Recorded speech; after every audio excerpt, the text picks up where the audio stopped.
Mike Murdock, 2-Minute Angel, 2-Minute Wisdom, $2 books on MikeMurdockBooks.com. Over 400 books I've made available if you'd like them. Go to my website, MikeMurdockBooks.com. My calling is wisdom. My obsession is wisdom. My new awakening is on joy, creating a joy world for myself. I hope you've listened, watched the other 9. This is number 10, Joy Talk tonight, Friday night, September the 22nd. Follow your inspiration. Follow your inspiration. You're going to feel suddenly like you're supposed to call somebody. Call them. You feel suddenly you need to call your brother and call them. You can keep it to 2 minutes. Inspiration is often divine. It's from the Lord. One morning in prayer in Houston, Texas, a hotel, I had a picture of something. I grabbed a pen, wrote it down. I was inspired. Inspiration's a divine gift. Inspiration creates opportunity, motivation. I made a phone call about my idea. Walmart loved my idea. Walmart, Kmart, and Hallmark. My first check from them for my idea was $106,000. A friend of mine looked over at me one day and said, "Mike, you can make it." And I'm sitting at the piano. And I immediately started singing a song. You can make it. You can make it. It became the theme song.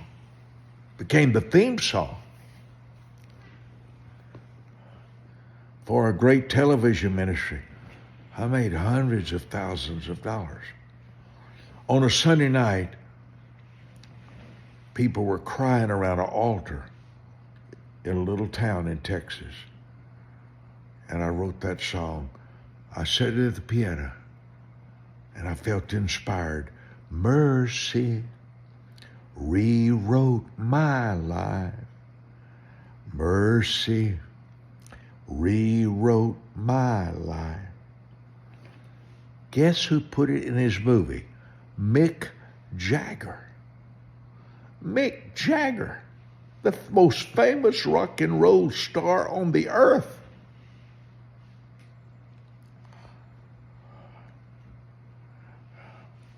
I was 18, sitting in the back of a building, and I saw a preacher playing the piano in a church on a Sunday night.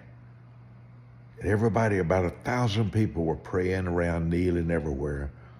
And I said, I want to meet him. And I walked up to him on the piano.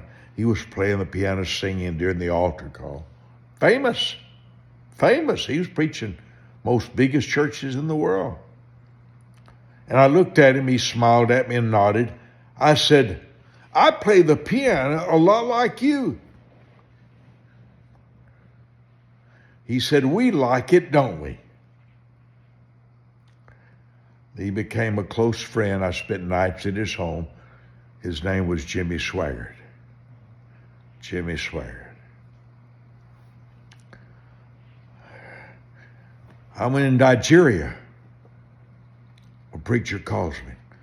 He said, would you go preach for a friend of mine? I said, well, I wished I could. I'm 6 hours from a flight. 6 hours.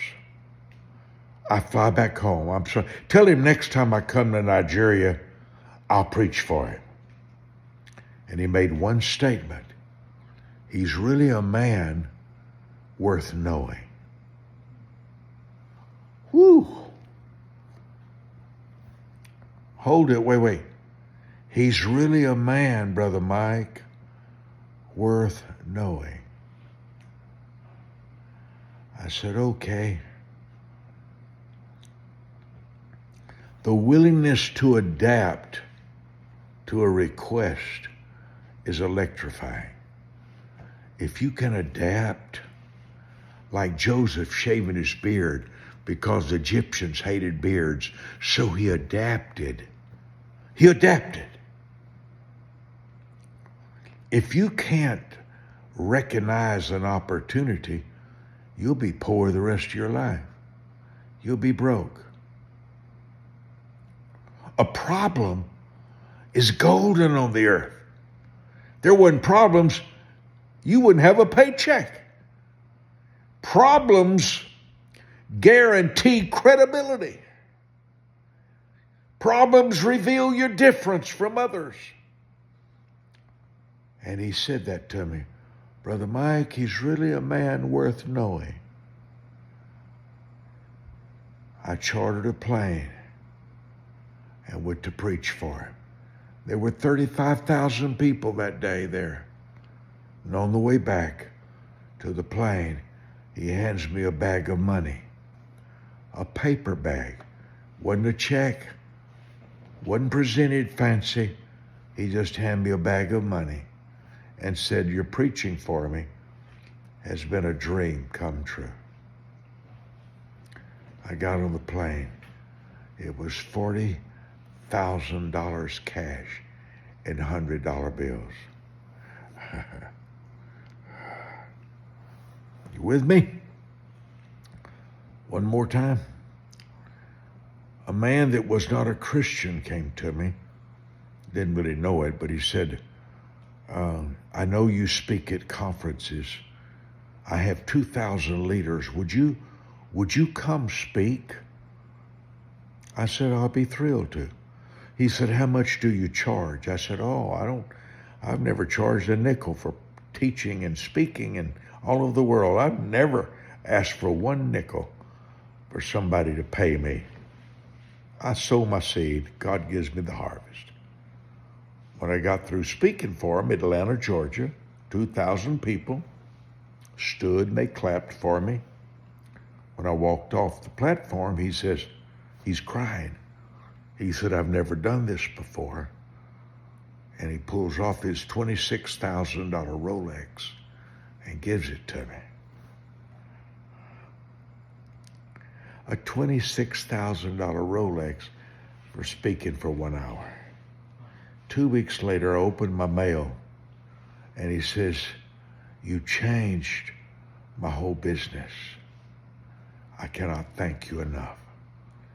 And he had given me $100,000 check. I didn't keep it, of course. I gave it to the ministry. But here's the point I want you to see. There's something good inside of you. Have you found out what it is? It may be patience. It may be kindness. It may be a way of demonstrating honor. You may be a master communicator. I don't know what your gift is, but if you don't, you'll never be rewarded for it. Has anybody told you what they love about you?